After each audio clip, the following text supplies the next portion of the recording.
how can we create a people so that maybe the United States, if not the world, can be just a better place, a more loving place to be.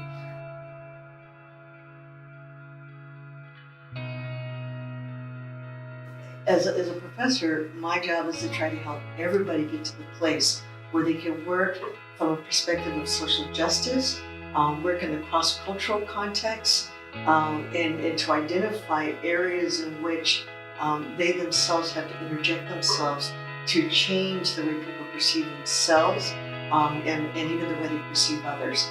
But as long as we have people who are under threat of violence, who are starving, who are not getting a good education, whatever it may be within our own country and even outside, that we need to continue to see what's perpetuating that, what's happening with that. And that's part of the educational process for me, to be that counter voice and to provide the opportunity for our students to think differently and to understand that in many ways they've been lied to.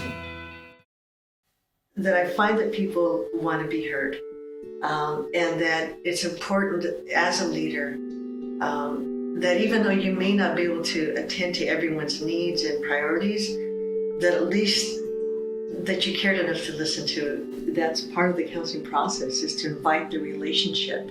And as a leader, stepping in the interim position, that having that skill base to say, come on in, I want to hear, how do we serve you better?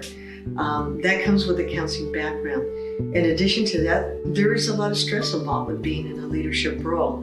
And my hope is that, being particularly trained in areas such as compassion fatigue, that I can bring that sort of skill base to people who are going to be in leadership roles where they're going to be very stressed out sometimes. Yet I want them to be healthy. I want them to have longevity of career. So what in my modeling and what in any way in which we respond to them that can help them see how do they change the way they respond to life situations in ways that are much more optimal, not only for the circumstance, but also for their health as well. As an interim director, I reflect on my own experience as a doctoral student, the experience itself, what I learned, what I gained, and always hoping that my own students would be able to look back on their experience and say, I'm glad I did this, as painful as it can be. It is a large investment of time, of financial resources. However, in the long run, the understanding and what you learn from a program is one that you take with you. And once you have it, it can't be taken away.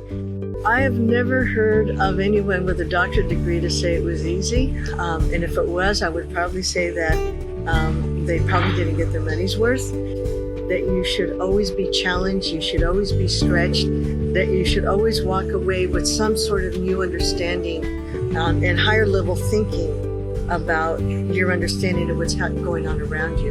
There's a growth that they should expect for themselves and to welcome it. There will be an obligation for them down the road to open doors for others.